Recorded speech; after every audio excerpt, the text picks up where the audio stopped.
Hello everyone, आज की class में हम पढ़ने वाले हैं चैप्टर सेकंड का part 2 the shehnai of Bismillah Khan. इस चैप्टर में हमें शहनाई के बारे में पता चलेगा कि शहनाई किस तरह से एग्जिस्टेंस में आई, कौन उसे इंस्ट्रूमेंट में सबसे आगे लेकर के आए, एक पहचान दिलाई, और साथ में बिस्मिल्लाह खान के बारे में भी हमें पता चलेगा कि वह कौन थे और वो इतने प्रसिद्ध क्यों हुए और किसके लिए हुए। इस चैप्टर के क्वेश्चन आंसर के लिए आपको क्या करना है, आपको गूगल के ऊपर टच स्काई लर्निंग लिखना है। ठीक है, TOUCH touch space SKY sky LEARNING touch sky learning को लिख करके आपको इसे सर्च करना है। और जैसे आप सर्च करोगे आपको जो यहाँ पर जो ये दिख रही है सेकंड में टच स्काई लर्निंग, इसका ऑरेंज कलर का आइकन है, इस पर क्लिक करना है। जैसे आप क्लिक करोगे आपके सामने एक पेज ओपन होगा। यहाँ पर आपको आपके प्रीवियस चैप्टर के क्वेश्चन आंसर भी मिल जाएंगे और यहीं से आप अपने इस चैप्टर के शहनाई वाले चैप्टर के भी क्वेश्चन आंसर को कर सकते हैं। ठीक है, इस तरह से आपको क्वेश्चन आंसर, और इसमें बहुत कुछ है, इसमें एप्लीकेशंस भी हैं आपके लिए, पूरी आपके लिए एजेस भी इसके अंदर प्रोवाइडेड किए गए हैं। तो यहाँ से आप आपका स्टडी मटेरियल जो है वो ले सकते हैं। चलते हैं चैप्टर के ऊपर। ठीक है, तो चलिए जो चैप्टर है हमारा उसे स्टार्ट करते हैं। चैप्टर बहुत इंटरेस्टिंग है, तो सबसे पहले आप चैनल को सब्सक्राइब कर दीजिए और वीडियो को लाइक कर दीजिए। चलिए स्टार्ट करते हैं।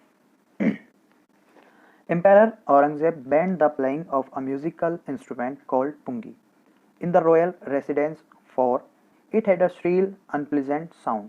अब यहाँ पर स्टार्टिंग हो रही है चैप्टर की। इसमें बताया गया है कि जो एम्पायर औरंगजेब थे, मतलब राजा औरंगजेब ने, जो उनका शाही घराना था, रॉयल एम्पायरेंस रॉयल रेसिडेंस, वहाँ पर एक म्यूजिकल इंस्ट्रूमेंट है जिसका नाम है पुंगी। उस पुंगी को बजाने के लिए बिल्कुल बैन कर दिया था, मतलब कोई भी राज दरबार में पुंगी को नहीं बजाएगा। क्यों? क्योंकि उस पुंगी की जो आवाज़ थी, उसकी जो साउंड थी वो अनप्लीजेंट थी, मतलब एक तीखी आवाज़ थी और हमें पसंद ना आने वाली आवाज़ थी। बहुत ही तीखा उसका साउंड था और मतलब किसी को भी वह साउंड अच्छा नहीं लगता था।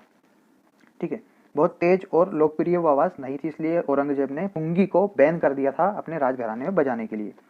पुंगी became the generic name for reeded noise makers. और इसी के साथ जैसे ही पुंगी को बैन किया गया तो पुंगी उन नॉइस मेकर्स की श्रेणी में आ गया जिनकी आवाज़ें अच्छी नहीं होती है, जिनका हम कह सकते हैं कि एक पाइप है और उसमें छेद हैं और उस छेद में जब हम हवा डालते हैं, हवा भरते हैं, तो वो एक तरह का शोर मचाता है ना। हम उसके जो निकलने वाले साउंड को अच्छा साउंड नहीं कह सकते, इसलिए उसको बैन किया था कि वो सिर्फ बेतु का साउंड निकल रहा था उसके अंदर से, जैसे शोर मचाते हैं इस तरह का साउंड था, इसीलिए उसको बैन कर दिया था और उसको इस कैटेगरी में ला दिया था पुंगी को कि शोर मचाने वाले यंत्रों के। ठीक है, आगे है few had thought that it would one day B revived. लेकिन इसके बाद भी कुछ लोगों का ऐसा मानना था कि एक ना एक दिन ये पुंगी फिर से अपने अस्तित्व में आएगी, मतलब लोग इसको फिर से पसंद करने लगेंगे। अ barber of a family of professional musician. अब यहाँ पर बात हो रही है एक बार्बर की, जो जिसकी फैमिली एक प्रोफेशनल म्यूजिशियन थे, मतलब पहले से ही उनका जो काम था वो म्यूजिशियन का था, वो संगीतकार थे पहले से ही। उस फैमिली से एक बार्बर था who had access to the royal palace, जिसकी क्या रॉयल पैलेस में बहुत पहुँच थी, है ना। जो राजभवन था उसमें उसकी जान पहचान अच्छी थी। Decided to improve the tonal quality of the pungi. उसने ये डिसाइड किया कि वह इस पुंगी की जो टोन है, मतलब जो उसके साउंड है, उसको इम्प्रूव करेगा। ठीक है, तो एक बार्बर है जिसकी फैमिली म्यूजिशियन है, वो डिसाइड करता है कि मैं इस पुंगी के साउंड को क्या करूँगा, चेंज करूँगा और अच्छा बनाऊँगा। आगे है he chose a pipe with a natural hollow stem that was longer and broader than the pungi. अब उसने क्या किया, जब उसने ठान लिया कि मैं इसे चेंज करूँगा, अच्छा बनाऊँगा, तो उसने एक पाइप लिया। ठीक है, एक खोखला सा तना लिया, मतलब पाइप जैसा पूरा अंदर से पोला पुंगी जैसा, लेकिन वो क्या था, पुंगी से थोड़ा बड़ा था और चौड़ा था। ठीक है, इस तरह का उसने एक पाइप जैसा लिया जो पुंगी से बड़ा और चौड़ा था। And made 7 holes on the body of the pipe. और उस जो पाइप उसने लिया था, पाइप के शेप का जो सामान लिया था बजाने के लिए, उसमें उसने 7 होल्स किए। है ना। जैसे आप देख सकते हो बांसुरी के अंदर या शहनाई के अंदर जिस तरह से होल्स होते हैं बजाने के लिए, ऐसे होल्स उसने किए उसके अंदर।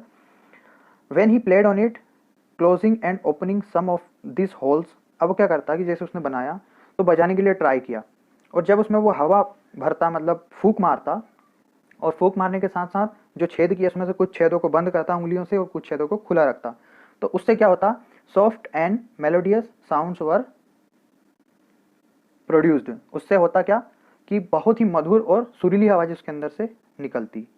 ही played the instrument before the royalty and everyone was impressed. अब जैसे उसने सारा कुछ बना लिया और बजा करके पहले खुद ने ट्रायल लिया, उसके बाद उसने क्या किया, उसने वही जो बनाया था, वही बजाने वाला जो इंस्ट्रूमेंट था, उसे शाही परिवार के लोगों के सामने बजाया। ठीक है, जो रॉयल रेसिडेंसी थी उनके सामने, रॉयल्टी के सामने बजाया। लोग उससे बहुत प्रभावित हुए, मतलब लोगों को बहुत अच्छा लगा वो। आगे, he played the instrument before royalty and everyone was impressed. The instrument so different from the pungi had to be given a new name. अब जब सब उससे इम्प्रेस हो गए तो सबको लगा कि यह जो इंस्ट्रूमेंट है ये पुंगी से बिल्कुल अलग है और उसे नया नाम देना चाहिए।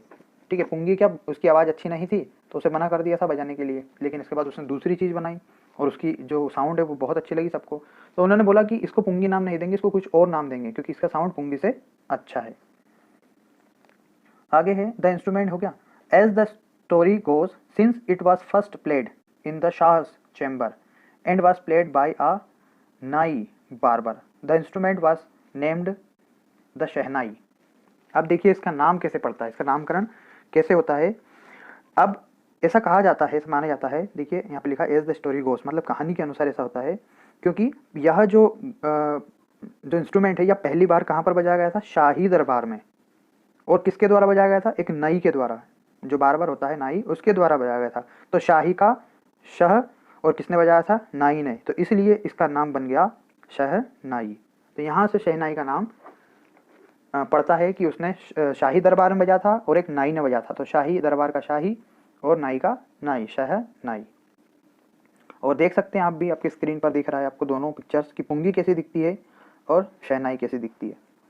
तो पहले पुंगी को चेंज किया, उसको ट्रांसफॉर्म किया और बना दिया शहनाई, जिसकी आवाज़ पुंगी से बहुत अच्छी होती है। सेकेंड पैराग्राफ है हमारे सामने। The sound of the shehnai began to be considered auspicious. अब धीरे धीरे लोगों को इसका साउंड अच्छा लगने लगा, तो क्या होने लगा, शहनाई की आवाज़ बहुत शुभ माने जाने लगी। And for this reason it is still played in temples and is an indispensable component of any north Indian wedding. और यही एक कारण था, और इसी के चलते इसे मंदिरों में भी बजाया जाने लगा, क्योंकि इसके जो साउंड है उसको सब शुभ मानते थे, अच्छा मानते थे, तो मंदिरों में भी इसका यूज़ किया जाने लगा। और यहाँ तक कि जो साउथ इंडियन शादियाँ होती थी उन शादियों में भी ये बहुत महत्वपूर्ण हो गई थी। मतलब कहते हैं ना, शादी में बैंड बाजा नहीं होगा तो चलेगा, लेकिन पुंगी होनी, ये शहनाई होनी चाहिए, इतना इंपॉर्टेंट हो गया था, एक इंपॉर्टेंट पार्ट बन गया था उधर ट्रेडिशनल शादियों का। आगे लिखा है, in the past the shehnai was part of the नौबत और traditional assemble of 9 instrument found at royal courts. अब आगे देखिए, और भी इसको बहुत अच्छी जगह मिली थी कि पहले क्या होता था, पहले के ज़माने में, कि शहनाई नौबत का यह पारंपरिक 9 वाद्यों का हिस्सा होती थी। मतलब जो पुराने ज़माने में जो शहनाई जो है वो नौबत की जो परंपरा, मतलब उनके पास 9 इंस्ट्रूमेंट थे, कहने का मतलब ये, तो उन 9 इंस्ट्रूमेंट्स में ये भी एक इम्पोर्टेंट इंस्ट्रूमेंट हुआ करती थी, जो कि कहाँ पर बजाया जाता था, वो बजाया जाता था रॉयल कोर्ट्स में, शाही जो दरबार होती थी वहाँ पर इनका यूज़ किया जाता था। मतलब समझने की बात ये है कि शाही दरबार में बहुत सारे इंस्ट्रूमेंट्स से लगभग 9, उन 9 इंस्ट्रूमेंट्स के अंदर इस शहनाई को भी बजाया जाता था। इतना अच्छा इसका लोग इसको इतना अच्छा पसंद करने लगे थे। Till recently it was used only in temple and weddings. लेकिन यहाँ पर ये बताया गया है कि अभी कुछ समय पहले ही यह सिर्फ मंदिरों और शादियों में ही इस्तेमाल होती थी। The credit for bringing this instrument on to the classical stage goes to Ustad Bismillah Khan. अब जब सिर्फ इसको शादियों में ही या मंदिरों में ही इसका यूज़ किया जाता था, तो लोगों तक, या सारे लोगों तक इसकी पहचान कैसे बनी, इसका जो पूरा क्रेडिट है वो जाता है उस्ताद बिस्मिल्लाह खान को, क्योंकि वही इसे सांस्कृतिक जो सोशल ये होता है ना, हमारा क्लासिकल डांस या क्लासिकल संगीत होता है, उस स्टेज पर जो उस्ताद बिस्मिल्लाह खान इसे लेकर के लोगों के सामने आए कि हाँ, क्लासिकल संगीत में भी पुंगी इसका शहनाई का हम यूज़ कर सकते हैं और बहुत अच्छा यूज़ कर सकते हैं, इस तरह से। नेक्स्ट पैराग्राफ है, as a 5-year-old Bismillah Khan played gilli danda near a pond in the ancient state of Dumraon in Bihar. अब यहाँ पर हम अब पढ़ेंगे, पहले हमने शहनाई के बारे में पढ़ा, अब हम पढ़ेंगे बिस्मिल्लाह खां के बारे में कि उनकी बायोग्राफी, उनके बारे में पढ़ेंगे कि उनके जीवन में क्या हुआ, स्टार्टिंग कैसे हुई।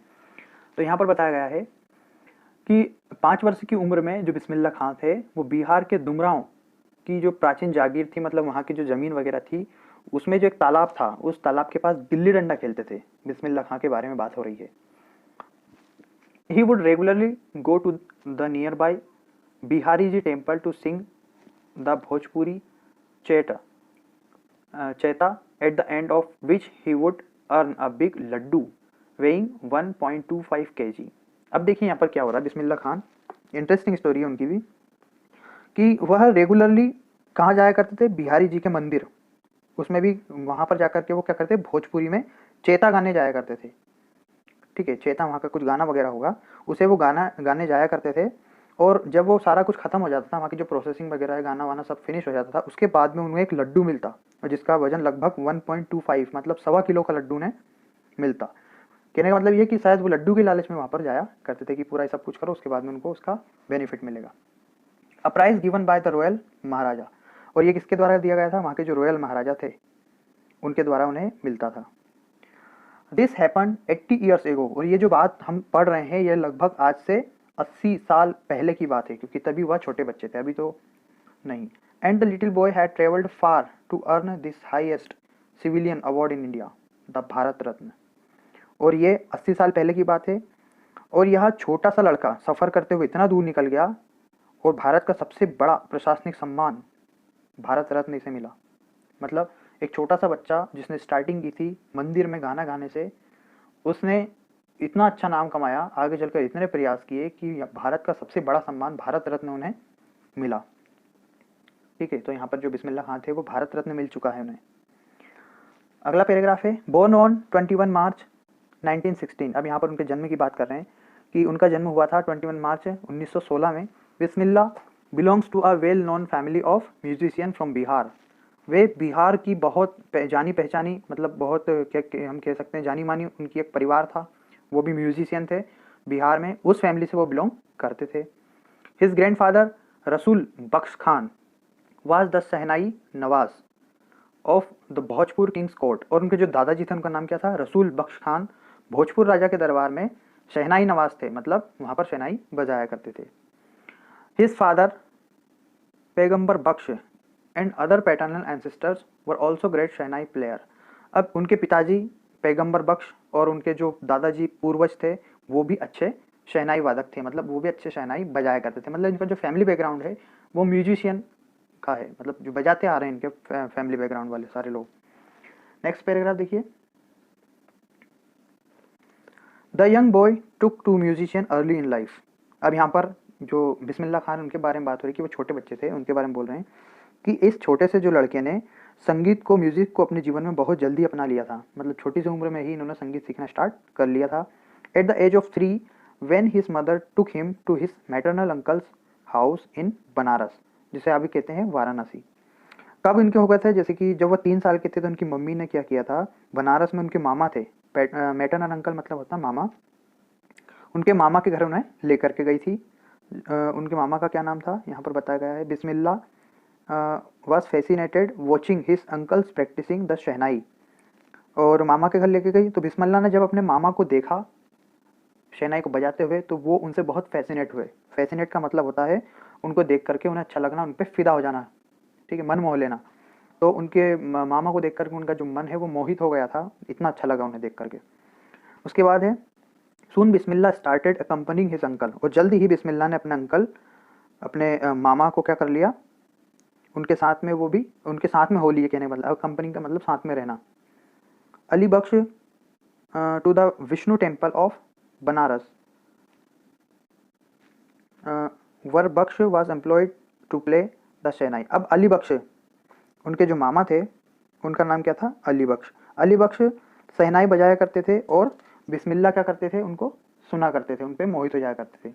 अब धीरे धीरे साथ में क्या होता है उनके कि जो जल्द ही बिस्मिल्लाह खान अपने मामा अली बख्श के साथ बनारस के विष्णु मंदिर में जाने के लिए साथ देने लगे। उनके साथ जाया करते थे।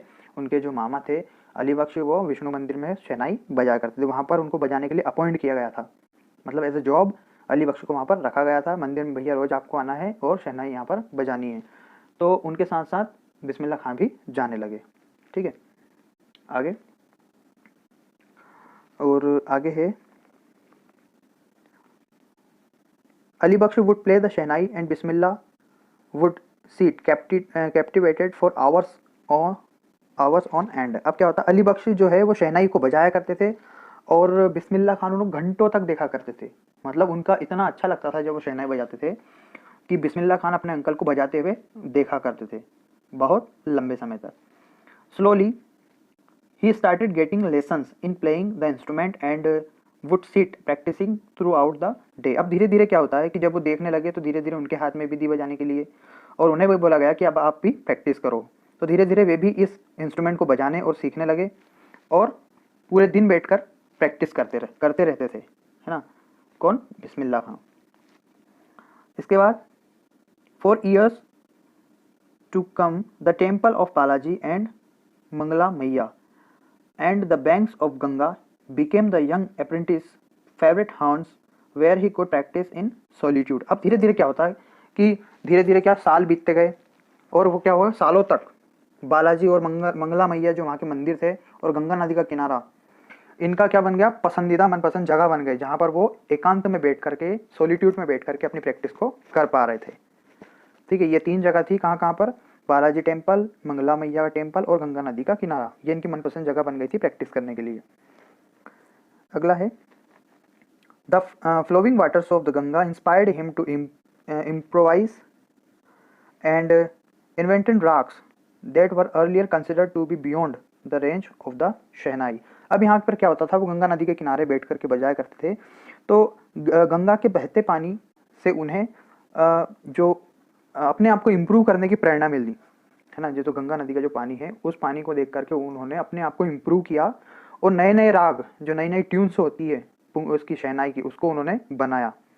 और क्या होता था, जो कि पहले शहनाई के क्षेत्र से दूर समझे जाते थे, मतलब पहले के जो लोग थे वे समझते थे कि इन जो ट्यून्स को बनाना पॉसिबल नहीं है, कि ये ट्यून्स बज ही नहीं सकते हैं शहनाई से। उन ट्यून्स को उन्होंने शहनाई से बजाना सीखा और उनको क्रिएट किया, नए नए धुनें उन्होंने बनाई। कहाँ पर? गंगा नदी के किनारे। आगे देखिए, at the age of 14 Bismillah accompanied his uncle to the Allahabad music conference. अब क्या होता है कि 14 साल की उम्र थी उनकी, जबकि बात हो रही जब वो 14 साल के थे। तो eight the age of 14 Bismillah Khan अपने मामा के साथ इलाहाबाद संगीत सम्मेलन में गए। अब सम्मेलन में वो जाने लगे, कॉन्फ्रेंस में। At the end of his recital, और जब उनका वादन, मतलब जो वो बजा रहे थे, वो कंप्लीट हुआ, Ustad Fayaz Khan patted the young boys back and said. अब वहाँ पर एक और उस्ताद से, उनका नाम था फयाज खान, वो आए और उन्होंने उनकी पीठ को थपथपाया और क्या कहा, उन्होंने कहा work hard and you shall make it. उन्होंने कहा मेहनत करो और तुम अपना मुकाम हासिल करोगे, मतलब मेहनत करो, तुम्हें एक अच्छा मुकाम मिलेगा, ऐसा उन्होंने उनको कहा। With the opening of all the India radio in Lucknow in 1938 came Bismillah's big break. He soon became an often heard Shehnai player on radio। अब क्या होता है, देखिए यहाँ से उनकी जो जर्नी है उसको एक ब्रेक मिला। क्या मिला? 1938 में लखनऊ में ऑल इंडिया रेडियो में उन्होंने क्या किया, रेडियो के शुरू होने से बिस्मिल्लाह खान को एक बड़ा मौका मिला। जब 1938 में ऑल इंडिया रेडियो शुरू हुआ तो यहाँ से बिस्मिल्लाह खान को एक अच्छा काम मिला। क्या मिला? जल्दी ही वे रेडियो में अक्सर सुनाई देने वाली शहनाई वादक बन गए। मतलब पहले जब रेडियो चलता था तो जैसे रेडियो शुरू हुआ, उस रेडियो में जो बिस्मिल्लाह खान थे उनकी शहनाई को सुनाया जाने लगा और ये लोगों तक आवाज़ें पहुंचने लगी, लोगों को ये सारी चीज़ें पसंद आने लगी और यहीं से बिस्मिल्लाह खान के करियर की शुरुआत मानी जाती है कि ये लोगों तक पहुंच रही थी। When India gained independence on 15 अगस्त 1947, जब भारत को आज़ादी मिली 15 अगस्त 1947 को, Bismillah Khan became the first Indian to greet the nation with his shehnai. और बिस्मिल्लाह खान उस टाइम पहले भारतीय बने जिन्होंने अपनी शहनाई से अपने नेशन को अभिवादन किया। नेशन का उन्होंने अभिवादन किया। He poured his heart out into Raag Kafi from the Red Fort to an audience which included Pandit Jawaharlal Nehru. अब यहाँ पर बताया गया है कि उन्होंने जब जैसे भारत को आज़ादी मिली तो लाल किले पर उन्होंने क्या किया, अपनी शहनाई को बजाया और इस तरह से बजाया लाल किले पर दर्शकों के लिए उन्होंने राग काफ़ी, मतलब जो उनकी टून है एक राग काफ़ी नाम की, उसको उन्होंने बजाया, उसमें अपनी जान डाल दी, इतना अच्छा बजाया। और उस समय कौन मौजूद थे वहाँ पर? Pandit Jawaharlal Nehru, who later gave his famous tryst with destiny speech, जिन्होंने बाद में वहाँ पर वो शामिल हुए और जिन्होंने बाद में अपनी प्रसिद्ध भाषण भाग्य के साथ प्रयास करें, ये उन्होंने स्पीच वहाँ पर दी थी। किन्होंने? पंडित जवाहरलाल नेहरू ने। तो उनके सामने उन्होंने इंडिपेंडेंस के दिन ये शहनाई बजाई थी, बहुत बढ़िया बजाई थी, अपनी पूरा जान लगा दी थी बजाने में, इतना अच्छा बजाया था, लोगों को बहुत पसंद आया था। अगला है paragraph, Bismillah Khan has given many memorable performance both in India and abroad. अब यहाँ पर देखिए वो कितने पॉपुलर हो गए कि वो देश के साथ साथ विदेशों में भी अपनी परफॉर्मेंस देने लगे। बताया गया है कि बिस्मिल्लाह खान ने भारत के साथ साथ विदेशों दोनों जगह पर काफ़ी यादगार प्रोग्राम्स किए। His first trip abroad was to Afghanistan where king Zahir Shah was so taken in by the maestro that he gifted him priceless Persian carpets and other souvenirs. अब यहाँ पर क्या होता है कि जब वो सबसे पहला जो उनका टूर था विदेश के लिए वो था अफगानिस्तान का, ठीक है। वहाँ के जो राजा थे जाहिर खान ने इनसे इतना प्रभावित हुए थे कि उन्होंने इनको बहुत उपहार दिए। उनमें से एक बहुत मूल्यवान प्राइसलेस कारपेट, उन्होंने कालीन जो बिछाते हैं फारसी कालीन, ठीक है, पर्शियन कालीन उनको ऑफर किया, गिफ्ट किया और साथ में यादगार तोहफे भी दिए। मतलब उन इतना प्रभावित हो गए थे, इतना अच्छा लगा था उनकी शहनाई सुनकर कि उन्होंने उनको अच्छे अच्छे गिफ्ट दिए थे। किन्होंने? अफगानिस्तान के राजा जाहिर शाह ने। The king of Afghanistan was not the only one to be fascinated by Bismillah Khan's music. अब यहाँ पर यह भी बताया गया कि केवल जो वहाँ के सिर्फ अफगानिस्तान के राजा ही केवल बिस्मिल्लाह खां के संगीत पर फिदा नहीं थे, बल्कि और भी बहुत लोग उनके संगीत पर मोहित हो चुके थे।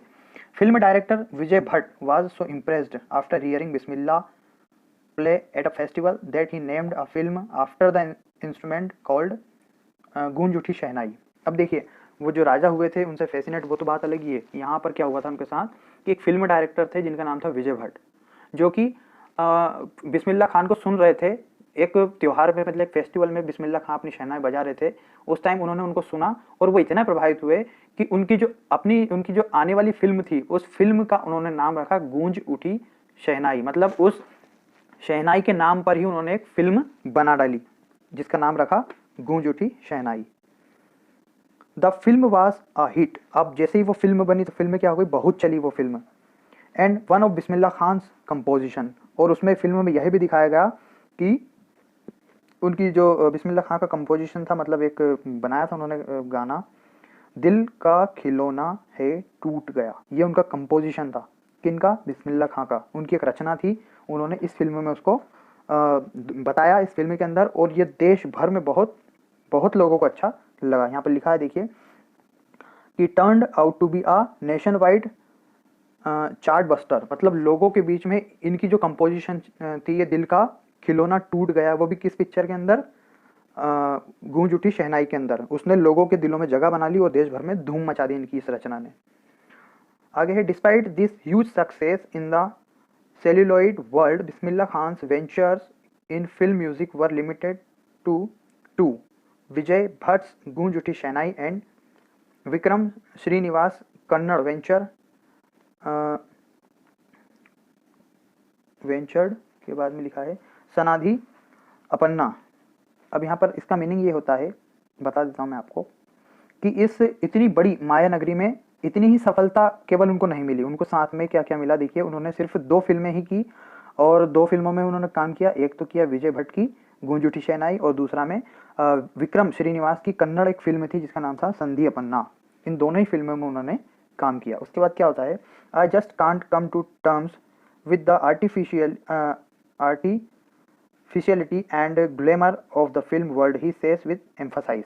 अब वो एक बात को जोर देकर के कहते हैं कि मैं फिल्मी दुनिया की बनावटी और जादुई दुनिया में काम नहीं कर सकता। इस बात पर उन्होंने जोर देकर के कहा, इसीलिए सिर्फ 2 ही फिल्म करी उन्होंने, जो बिस्मिल्लाह खान थे, वो 2 ही फ़िल्मों में काम किया उन्होंने, और 2 ही फ़िल्मों में इतना अच्छा काम किया कि वो लोगों के बीच में उन्होंने एक अलग ही मुकाम बनाया। लेकिन उनका खुद का कहना था कि मैं अब ये जो फ़िल्मी की बनावटी दुनिया होती है, इसमें मैं अपना काम नहीं कर सकता, क्योंकि वो एक रियल पर्सन थे और फ़िल्मी दुनिया आप जानते हो सभी, फ़ेक होती है, इमेजिनरी के ऊपर बेस्ड होती है। तो वो नहीं चाहते थे कि मैं यहाँ पर और काम करूँ, तो इसलिए उन्होंने 2 ही पिक्चरों में काम किया। आगे देखिए क्या लिखा है 9th वाले में, awards and recognition came thick and fast. अब क्या होता है कि पुरस्कार और पहचान बहुत जल्द और बहुत ज़्यादा मिलने लगी, मतलब उनकी जो पहचान है, उनके काम से लोग उन्हें ज़्यादा पहचानने लगे और बहुत सारे उनको पुरस्कार बहुत मिलने लगे। आगे, Bismillah Khan became the first Indian to be invited to perform at the prestigious Lincoln Center Hall in the United States of America। अब यहाँ पर बहुत बड़ी बात उनके लिए हो जाती है, वो ये होती है कि बिस्मिल्लाह खान भारत के पहले से भारतीय व्यक्ति बने जिन्हें यूनाइटेड स्टेट ऑफ अमेरिका का जो एक बहुत क्या बोलते हैं फेमस जगह है लिंकन सेंटर हॉल, उसमें उनको प्रोग्राम देने के लिए इनवाइट किया गया कि आप यहाँ पर आइए, बहुत फेमस जगह है और यहाँ पर अमेरिका के अंदर आकर के अपने कॉन्सर्ट कीजिए, अपना प्रोग्राम दीजिए, यहाँ पर आकर शहनाई बजाइए। इस तरह से उनको इन्वाइट वहाँ पर किया गया। और he also took part in the world exposition in Montreal. अब क्या हो गया, उसके साथ में उन्होंने दुनिया की व्याख्या के लिए मॉन्ट्रियल में कॉन्स कला महोत्सव और ओसाका के व्यापार में मेले में भी भाग लिया। साथ में क्या क्या किया उन्होंने, देखिए कि उन्होंने भाग लिया कहाँ पर, world exposition in Montreal, in the Cannes art festival and in the Osaka trade fair. मतलब इतनी जगह पर उन्होंने साथ में भाग भी लिया। कहाँ कहाँ पर, मॉन्ट्रियल में कांस्य कला महोत्सव में, और ओसाका व्यापार के जो वहाँ का मेला है उसमें भी उन्होंने पार्टिसिपेट किया। आगे है, so well known did he become internationally that an auditorium in Tehran was named after him, Tahar Mausiqi उस्ताद बिस्मिल्लाह खान। अब यहाँ पर देखिए अंतर्राष्ट्रीय जो इंटरनेशनल रूप में उनकी इतनी पहचान बन गई थी कि तेहरान के जो ऑडियंस है उनका जो उनके लिए जो हॉल बनाया गया था तेहरान के अंदर, ठीक है, उस हॉल का नाम उन्होंने क्या रख दिया, ताहर मौसीकी उस्ताद बिस्मिल्लाह खान। इतने फेमस हो गए थे वो, लोगों के बीच में इतने पॉपुलर हो गए थे कि तेहरान में एक ऑडिटोरियम बनाया गया था लोगों के लिए, उस ऑडिटोरियम का नाम उनके नाम के ऊपर उन्होंने रख दिया। बहुत बड़ी हस्ती थे वो। नंबर 10 देखिए, national awards like the Padmashri, the Padma Bhushan and the Padma Vibhushan were conferred on him. यहाँ पर यह भी बताया गया है कि उन्हें जो हमारे नेशनल पुरस्कार होते हैं, अवार्ड्स होते हैं, जैसे पद्मश्री, पद्म भूषण, पद्म विभूषण, इनसे उन्हें नवाजा गया, मतलब ये सारे उनको ऑफर किए गए, उनको इनसे सम्मानित किया गया। अब 11th पैराग्राफ देखिए, in 2001 Ustad Bismillah Khan was awarded India's highest civilian award. अब बहुत बड़ी बात होती है उनके लिए कि 2001 में उस्ताद बिस्मिल्लाह खान को इंडिया के सबसे बड़े नागरिक सम्मान के साथ सम्मानित किया गया, उसे कहते हैं the Bharat Ratna. With the coveted award resting on his chest and his eyes glinting with rare happiness, he said, all I would like to say is teach your children music. That is Hindustan's richest tradition. Even the West is now coming to learn our music. अब जब उनको ये सारे जो पुरस्कार दिए गए थे भारत रत्न, तो भारत रत्न उनकी जो छाती पर रखा हुआ था, बहुत चमक रहा था और अपनी आंखों में दुर्बल प्रसन्नता की चमक भर के वह कहते हैं, मतलब उनकी आंखों में जब चमक आ गई थी कि देखो कितना गर्व महसूस हो रहा था, और उसमें उस टाइम उन्होंने कहा था कि मैं बस यही कहना चाहता हूँ, यही कहूँगा कि अपने बच्चों को संगीत सिखाइए, और ये हिंदुस्तान, ये जो हमारा इंडिया है, उसकी ये सबसे बड़ी परंपरा है। और यहाँ तक कि जो वेस्टर्न पीपल है, मतलब जो पश्चिमी लोग हैं, अमेरिका की बात हो रही है यहाँ पर, जो अमेरिका के लोग हैं वो भी यहाँ तक कि हमारा संगीत सीखने के लिए आ रहे हैं या संगीत को सीखने लगे हैं। तो मैं यही चाहता हूँ कि अपने बच्चों को संगीत सिखाएं, ये उन्होंने उस दिन कहा था।